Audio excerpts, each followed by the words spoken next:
नमस्कार, स्वागत है आपका खबर फर्स्ट में और आशुतोष शो में। मैं आशुतोष पांडे।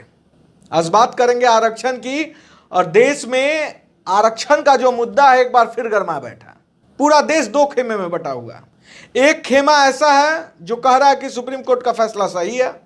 दूसरा खेमा ये कह रहा है कि पुनर्विचार करना चाहिए, ये फैसला सही नहीं है। दोनों की बातें रखूंगा मैं आपके सामने। और जो इन आरक्षण के मुद्दे पे जो राजनीतिक पार्टियां भी जो दो खेमे में बट गई है उस पर भी बात करेंगे। और क्या मजबूरी है बटने के पीछे, उस पर गौर करने वाली बात होगी, क्योंकि 143 करोड़ के लिए यही बात जरूरी है। देखिए, सुप्रीम कोर्ट का फैसला आया था कि कोटा के भीतर कोटा से सवाल यह है कि सुप्रीम कोर्ट ने कहा कि कोटा जो भी SC ST के अंदर कोटा है उसमें जो सब कैटेगरी में आरक्षण देने का जो अधिकार है वो स्टेट को दे दिया गया। इसमें बहुत लोगों को आपत्ति हो गई है। आपको बता दें कि 6-1 से बहुमत सुप्रीम कोर्ट में एक जज जो थी जिनका नाम था बेला M त्रिवेदी, वो विरोध में थी कि ऐसा नहीं होना चाहिए। लेकिन बाकी सभी जज chief justice DY Chandrachud, BR Gavai, Vikram Nath, Pankaj Mittal और मनोज मिश्रा और सतीश चंद्र शर्मा भी पक्ष में थे कि नहीं सब चीज ठीक है। लेकिन 6-1 से एक बेला त्रिवेदी जो थी वो विरोध की थी। अब सबसे पहली बात है कि इतना होने के बाद पूरे देश में आज के डेट में सबसे बड़ा मुद्दा है कि आरक्षण पे आरक्षण, कोटा में कोटा सही है या नहीं है। सीधा तो देखिए, एक खेमा जो कह रहा, चिराग पासवान ने साफ तौर पे कह दिया कि जो क्रीमी लेयर है उसको अगर आरक्षण से हटा रहे हैं तो कहीं ना कहीं ये पिछड़ा, दलित, वंचित, अति पिछड़ा वर्ग के लिए सही नहीं है। और उन्होंने दलील जो दिया वो दलील ये था कि आज भी लोग, अगर कोई पिछड़ा, दलित, वंचित, अति पिछड़ा, समाज का सबसे नीचे तबका का सबसे आखिरी व्यक्ति अगर वो मंदिर में जाता है तो आज भी मंदिर धुलाता है। आज भी वो घोड़े पे चढ़कर बारात नहीं लगा सकता, ना दुल्हन ला सकता। उनका कहना साफ तौर पे था कि अगर क्रीमी लेयर भी हो, यानी कि चिराग पासवान भी घोड़े पे चढ़कर बारात नहीं निकाल सकते। ये उनका अपना विचारधारा है, अपना तर्क था। ये तर्क कहां तक सही है ये भी मैं बताऊंगा।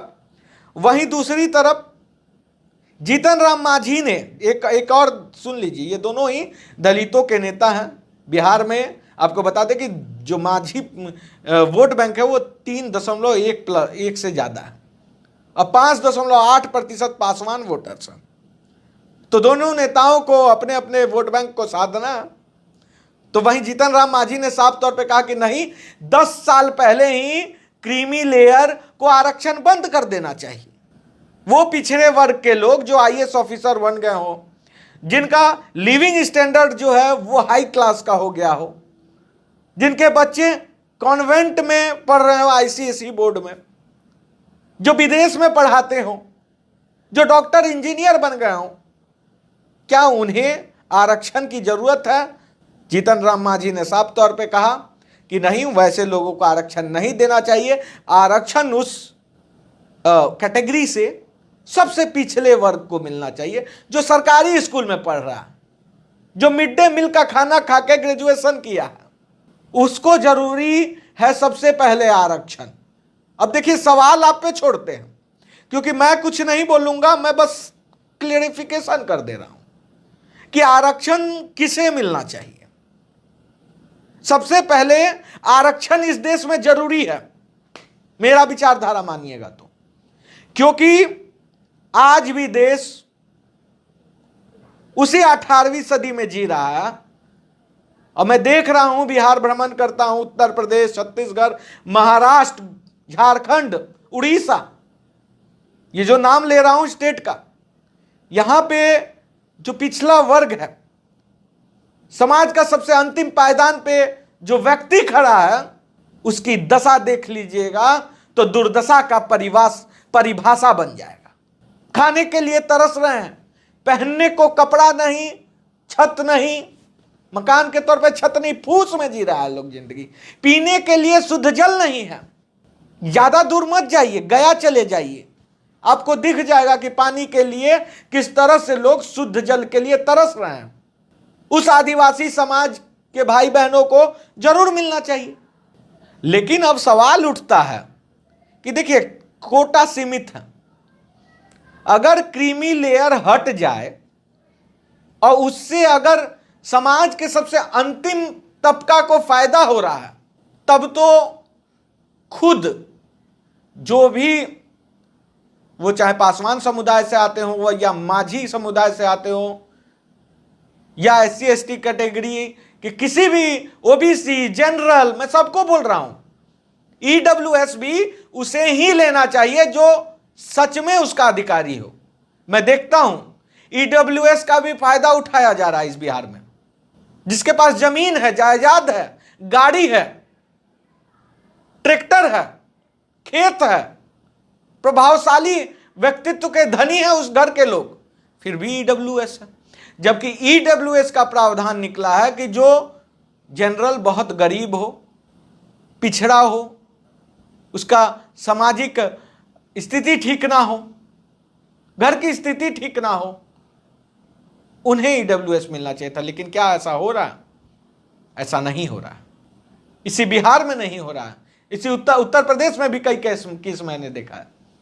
तो उन लोगों को साफ तौर पे, ये तो विवाद का विषय ही नहीं होना चाहिए मेरे हिसाब से, कि जिसे लगे कि नहीं मेरे परिवार को अब आरक्षण की जरूरत नहीं है, मेरा परिवार अब क्रीमी लेयर में आ गया है, मैं भले ही क्यों ना SC ST कैटेगरी से बिलोंग करता हूं, मैं क्यों ना OBC कैटेगरी का आरक्षण ले रहा हूं, क्यों ना मैं जनरल से EWS हूं, EWS ले रहा हूं, लेकिन अगर मेरा अब आर्थिक स्थिति सही हो गया, मैं बच्चे को कॉन्वेंट में पढ़ा रहा हूं, गाड़ी बंगला मकान पैसा बैंक बैलेंस सब मेरे पास है, तो मुझे जरूरी नहीं है अब उनको, क्योंकि हक उनको अब मिलना चाहिए जो अभी तक नहीं उठ पाए। लेकिन इस देश में, इस देश की दुर्दशा है कि जब भी कुछ अच्छा होने लगता है तो विवाद निश्चित हो जाता है। चिराग पासवान की अपनी मजबूरी है। चिराग पासवान की मजबूरी है कि जो उनके पार्टी में लोग हैं, पासवान समुदाय से बिलोंग करते हैं, SC ST समुदाय से बिलोंग करते हैं, कुछ जनरल से भी बिलोंग कर रहे हैं। तो इस स्थिति में चिराग पासवान अगर कह दे कि नहीं क्रीमी लेयर को हटा दिया जाए, तब तो भैया मुश्किल तो होगा, क्योंकि सबको पता है कि बिहार के राजनीति में जितने भी दलितों के मसीहा हैं वो सभी क्रीमी लेयर में हैं। उनके बच्चे को तब नहीं मिलेगा EWS, वो चाहे जनरल से हो तो उनको EWS नहीं मिलेगा, OBC से हो तो उनको नहीं मिलेगा, SC ST से बिलोंग करते हो, पासवान समुदाय से बिलोंग करते हो, अब क्रीमी लेयर में है तो उनको आरक्षण नहीं मिलेगा किसी भी पीढ़ी को। तो इसी का विरोध अब हो रहा है कि मंदिर में नहीं घुसने दिया जाता है। ऐसा एक मंदिर मुझे बता दें चिराग पासवान जी, बिहार में ही, कि जहां पे दलित समुदाय के लोग, देखिए आज से पहले नहीं, वो पिछला स्टोरी बोलिएगा, क्योंकि कल जाके इन्हीं का लोग कर देगा कुछ कि मंदिर में पानी फेंकने लगेगा, फिर एक नया स्टोरी क्रिएट हो जाएगा। मैं बोल रहा हूं 10 साल, पिछला 10 साल का डेटा आप एक ऐसा खबर दिखा दीजिए जिसमें दलित पूजा करने गया हो और मंदिर धुला गया हो। ऐसा एक हमको स्टोरी दिखा दीजिए, खबर, जिसमें दलित की बारात गई हो और वो घोड़ा पे बैठा हो, घोड़ा से उतार दिया गया हो। आपको एक खबर नहीं मिलेगा। क्या पासवान समुदाय का कोई जेई हो और उनके शादी में क्या ब्राह्मण राजपूत भूमियार नहीं जाते हैं? क्या वो ठेकेदार भूमियार जो होता है वो शादी अटेंड नहीं करता? मैं प्रैक्टिकली बात कर रहा हूं। तो समाज में ऐसा कुछ है नहीं। हां, पहले था, पहले जिस तरह से दबाया गया, दमन किया गया, वो सरासरी गलत था और आरक्षण जरूरी है। मैं अभी भी बोल रहा हूं, आरक्षण इस देश में तब तक जरूरी है जब तक सरकारी शिक्षा का जो बुनियाद है वो कॉन्वेंट स्कूल से अच्छा ना हो जाए। आरक्षण इस देश में तब तक जरूरी है जब तक प्राइवेट बड़े कॉलेज में जो पढ़ाई हो रहा है वो छोटे छोटे डिस्ट्रिक्ट में जो कॉलेज है उनसे अच्छा पढ़ाई ना हो जाए। आरक्षण तब तक जरूरी है जब तक फ्री एजुकेशन सिस्टम इस देश में ना आ जाए। आरक्षण तब तक जरूरी है जब तक डीएम एसपी या इन नेताओं, भ्रष्ट नेताओं के बच्चे सरकारी स्कूल में ना पढ़े जाएं। और जब से ये लागू होगा उसके 20 साल के बाद आप आरक्षण हटा दीजिए, कोई जरूरी नहीं है, इस देश को फिर आरक्षण की जरूरत नहीं पड़ेगी। लेकिन क्या किसी नेता में है इतना दम? क्या किसी नेता में राजनीतिक महत्वाकांक्षा है इतना बड़ा? क्या कोई इतना बड़ा कदम उठा सकता है? नहीं। और क्यों नहीं उठाएगा मैं बता देता हूं। नहीं उठाने के पीछे का कारण है कि अगर उठा देंगे दलित समुदाय को, अगर आप शिक्षित कर देंगे तो कल सवाल और जवाब पूछने लगेंगे। ऐसे ही बहुत सारा सवाल और जवाब अब पूछा जा रहा है नेताओं से। तो वो नहीं चाहते हैं कि किसी भी तरीके से दलित समुदाय, वो आखिरी जो तबका है समाज का, वहां तक आरक्षण का लाभ पहुंचे।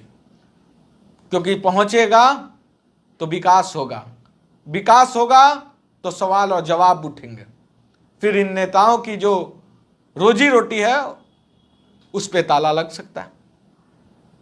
तो यही है पूरे देश का मिजाज।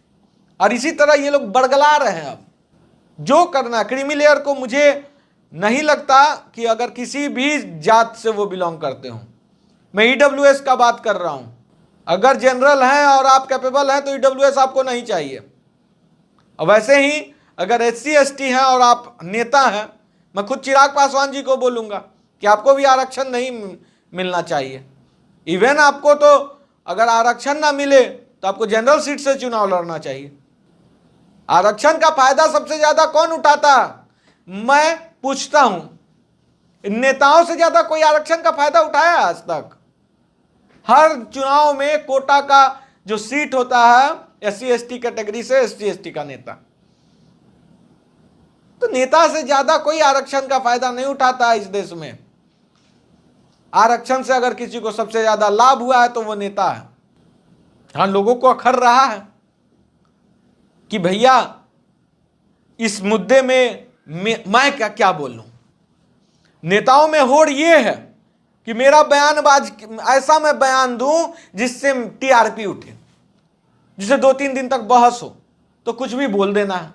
लेकिन हकीकत यही है।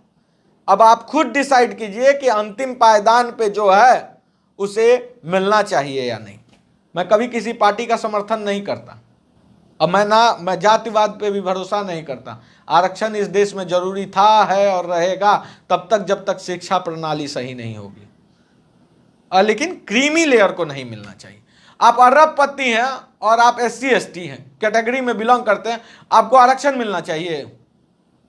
और जो 100 रुपया दिन कमा रहा है उसको क्या मिलेगा? तब आपका बच्चा डीएवी से पढ़कर पास आउट होगा और एक ही इंटरव्यू में बैठेगा, और एक दलित का बच्चा जो अंतिम पायदान से उठकर उस इंटरव्यू में पहुंचा है, किसको ज्यादा आरक्षण मिलना चाहिए? थोड़ा आप बताइएगा हमको। एक डीएवी से पढ़ा हुआ स्टूडेंट कि एक सरकारी स्कूल से जो मिड डे मील खाकर किसी तरीके से पढ़कर उस इंटरव्यू में पहुंचा, उसको मिलना चाहिए।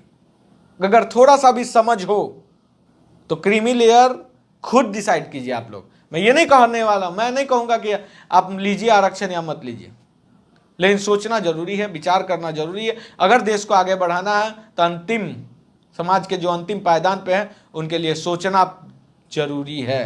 क्योंकि जब तक सोचिएगा नहीं तब तक करिएगा नहीं, और जब तक करिएगा नहीं तब तक वो पायदान बढ़ेगा नहीं। अंतिम जो समाज के अंतिम स्तर पे लोग हैं उनका विकास नहीं होगा। इसीलिए आज तक विकास नहीं हुआ है इस देश का। और मैं तो साफ तौर पे कहता हूं, शिक्षा प्रणाली को मजबूत कीजिए, आरक्षण की जरूरत नहीं होगी। ऐसे ही तमाम बड़ी खबरों के लिए बने रहें खबर फर्स्ट ATS न्यूज़ के साथ। और एक बात, अगर वीडियो अच्छा लगा हो तो आशुतोष शो को लाइक शेयर सब्सक्राइब जरूर कीजिए।